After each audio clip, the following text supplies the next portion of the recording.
Hey, what's up? Tin Man Lee here. As a photographer, traveling to take photos can be a nightmare during the pandemic. We spend a lot of money buying the tickets, booking the tours, but with all these canceling flights and the changing rules of the PCR tests, there can be a lot of obstacles to get to another country. Is it even worth it? A few months ago, I went to Kenya from Los Angeles and I came back in one piece. I want to let you know what can go wrong in a trip. In this video, I'm going to share with you what can go wrong during the e-visa process, the PCR test, lost luggages, and missed flights. And then in the second video, I'm going to share with you how to pack accordingly, especially with your camera and lenses. How do we prepare for documentation? So I'll use Kenya as an example. Number one, like for Kenya, they don't really require any specific vaccination other than for the COVID, the vaccination for that. I mean, for yellow fever, for hepatitis, for all these kind of things, it's only suggested, but you don't really need to do any of those. What I suggest you to do is you go to Yap and then you just search on travel vaccination. And usually there is places near where you live where you can have an appointment with the staff there. Sometimes it's registered nurses, and you can have a phone call and go there to talk to them. And they have all the requirements for different countries and cities. And then they will also give you some precautionary medicine to take, and those are awesome. But for Kenya, you don't really need anything except the 2 doses of the COVID vaccination. So how do you do that is make sure that if you already had the booster shot or the 2 shots, go back to the email that they already sent you, hey, like congrats, you finished the vaccination. There's always a link where you can download that record. You go there and download, and you can always add that into your wallet, and that is the digital copy. And what I would do is I would also do a screenshot of QR code there. Basically what you do is you scan or you photograph everything, all the documentation, and save it as a backup. Second is they would need you to have a PCR test. So that is like one of the most confusing thing for me to do. So you have to apply for the e-visa as well. So the e-visa usually get approved within 48 hours or 24 hours before the trip. I mean, not before the trip, but it takes about 48 hours to approve. So you apply for it a week or 2 before your trip. That is fine, but don't go until the last minute, because for some accident, which I won't name who, I know somebody who, when they apply for the e-visa, they put their first name, they typo, sometimes, that is actually happens to me for when I book a ticket too. The autocorrect is very frustrating sometimes when you book a flight or when you enter those info. For example, when you type, for me, like my name is Tin Man Lee, right?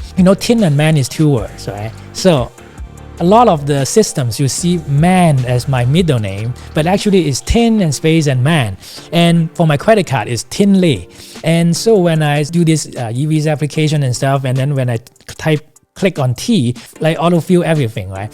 The problem is that they may miss my man, the name, and then put in the middle name or whatever, and then omitted it. I remember in one flight to Seattle, I was smarter. So this time when I type in the T, it automatically fill me up with all the info, right? And then I said, now I caught you. You didn't get my man. They missed the man in my first name. So after the autofill, I put on man after Tin, and then I said, okay, all good. The day before I fly, I check in, I do my online check-in, and guess what they type my name as? My name becomes Tin Man Lee. And I said, oh my God, there's 4 words in name. And then I couldn't change my name on the online application. And I tried to call the airline, and they never pick up the phone, right? Most of the airlines, at least I know of. I've spent hours and hours waiting, and nothing happens. And at the end, I have to go early in the morning to the airport and line up to the front desk and have them change it. After they changed my flight for the departure, the arrival flight, they didn't change my name, fix my name and stuff like that, right? But that is an example. So when you type your name, you have to be very careful. And also, if you have any accident, you type your name or any info wrong in your e-visa, you may get rejected. And of course, you can reapply to it. But then, that is like more than 48 hours. So you have to do it early. Number 3, so the PCR test, right? So in the e-visa application, they specifically mentioned that you are not allowed to do rapid test. So that is the thing. Rapid test is not allowed, but you have to do PCR test. And so I get, okay, rapid is not allowed and then PCR test is allowed. And I live in Los Angeles. I searched for that and I couldn't find anything. So basically what you have to do is check the rules now. I don't know about the most updated rule, but at the time you have to make sure that the moment you get the test results, right, negative, for example, then they will say what time is it now? So 11:30 Pacific time, right? February 17th. They will look at the time when you enter Nairobi, right? At the custom, they will check the time. And we'll make sure that you got the negative test results within 96 hours when you entered the location. And that created all kinds of problems. Why? Because sometimes when you are flying on Sunday and then you can't do your test on Saturday and Sunday, you have to do it on Friday. And so that is already 72 hours of window. And by some accident, if your flight is delayed or all these kinds of things, and boom, suddenly you're out of that 96 hours window and you might have to redo a test in the airport. And so you never know what is going to happen. What if you by accident caught something and you know that the trip is basically ruined? So that is the number one thing you have to plan ahead. If you Google it, you can always find some companies that they will actually come to your home with their staff to do a swab on your nose and then get your sample and then send you back the results in email. Now that is another problem. When you go into those websites, they will tell you there are 3 options. They all call themselves RT-PCR. The normal one is like, I don't know, like $100 or something. And they said you'll get your results in 24 hours. And then there is the rapid RT-PCR test that you can get it within 12 hours. And then there is another one that is like the rapid, super fast RT-PCR test. And that you can get it within like sometimes 3 hours or something like that. Those are super expensive too. It's like $300 or 200 something. But then when you are preparing for your trip, everything is last minute. You want to make sure that, okay, I rather pay more to get the results quickly so that, I mean, if it comes back positive, I can still do something like cancellation or whatever, right? However, now this is the key term, the rapid. And then you remember, oh my God, I remember in the e-visa application, they said that no rapid test is allowed. And now this is a rapid test. And then right in front of the PCR test, there is something called RT-PCR or whatever is it. So that is not strictly PCR, right? And then you started to ask everybody. And then people will tell you, no, don't take the rapid. Rapid is bad. And they say, okay, so I can't take the rapid. So turn out, after all this stress, well, what the e-visa or the immigrations talk about rapid test, they mean the antigen test. So that is very different from the PCR test. Any kind of PCR test, no matter how rapid it is called a PCR test.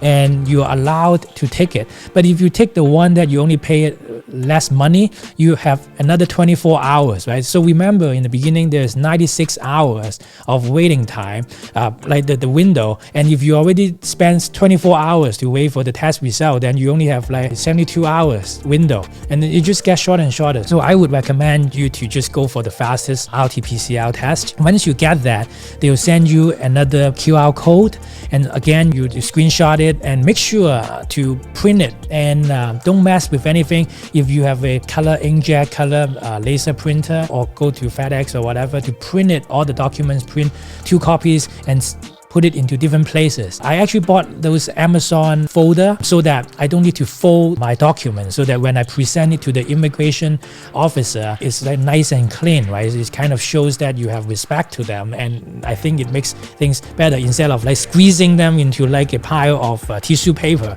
or fold it in 50 times and then put it into your pocket or something. That is not very good, or just squeeze it in your passport, right? So I just have this A4 size folder and have all the documents there. So after you get this QR code for your PCR test, go to their website, and then you have to enter some of the information about your flight, and then you already get the negative test, and then they will issue you another QR code to also print that out to prove that you already got everything. And then where are you gonna sit on your seat, because for that one you have to do it within 24 hours right after you check in, because you'll be assigned the seat in your flight, and they want to track like where you are sitting and stuff like that. So you basically have 3 QR codes, and some of the places you have to fly to have more requirement, like the trusted traveler QR code and stuff. But for Kenya, they told you to do it, but they never really require that. And then you also want to have a receipt of the first night of the hotel. They want to see that where you are staying, you know, the contact information of the hotel,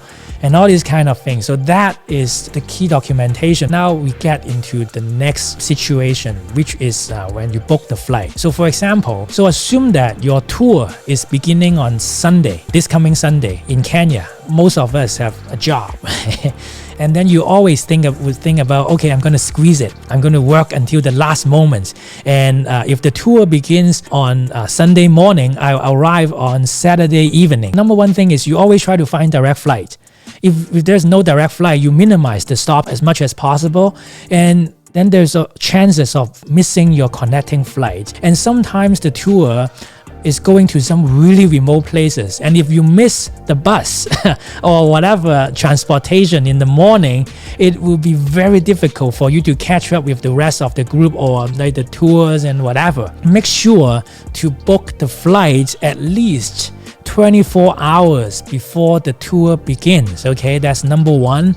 And number two is if you have a connecting flight, don't live dangerously. Don't find a flight where the connecting flight only have like 40 minutes or 45 minutes between you change flight. The reason is because sometimes the flight get delayed from your departure location. Second is if you are stuck in the middle of the flight, people have to line up to get out, and then you have to run sometimes for the gate that you exit from your plane to get to the next flight. It might be like 5 miles. Literally, I was changing flight in Doha in my Qatar flight, and I literally ran for like 1 mile, less than 4 minutes to sprint to that flight. And I made it on my departure flight, connecting flight, but on my return flight, I missed it, and I had to wait at the airport for 17 hours for the next flight. So that is very important. So when you change the flight, make sure to have at least 3 hours of time in between flights, so that you have enough time to do the change and for any possibility to get ready and stuff. Now, because a lot of the time, especially these days, I just flew to Florida a week ago, and my flight was cancelled the moment like when I check in. And then they put me into all these different flights, and so things are crazy nowadays. So you just have to prepare yourself for a lot of the time, and sometimes the flight, you get stuck in the flight for 2 hours before they take off, and you miss the flight. So another thing is always prepare some of the protein bar, water bottle, because sometimes they take away your plastic water bottles when you get on the flight. I mean, if you get stuck in the airport or get stuck in the plane for a few hours, then that will be very important. And then another name I wouldn't want to mention, the airline lost her luggage, and she didn't have her luggage for 10 days. Imagine if you have no change of your underwear, it will be very uncomfortable when you do your laundry. What I suggest you to do when you fly, always prepare a pair of t-shirts, a pair of underwear, a pair of socks in the camera bag or in your computer bag, so that you at least have one extra pair of clothing to change when you're doing laundry, or at least, you know, in some emergency, at least you have another pair of clothes. Of course, you can always buy new clothes when you arrive, but sometimes you're in the wilderness. And some other stuff is always bring your noise cancelling earphone, because it really helps to get rid of the noise when you are in the plane. And also bring those MagSafe charger. And also when you bring cable to charge your phone, for me, I always bring a USB to Lightning, a USB-C to Lightning. Now you know how stressful it is, right? Especially when you're going with a group of people too, you lose sleep. Yeah, I think I got 10 years older after one trip. So I hope you enjoyed this video. Comment below to let me know your experience in traveling internationally, to take photos and share with me any of your disasters and any of the experience. I would love to hear from you.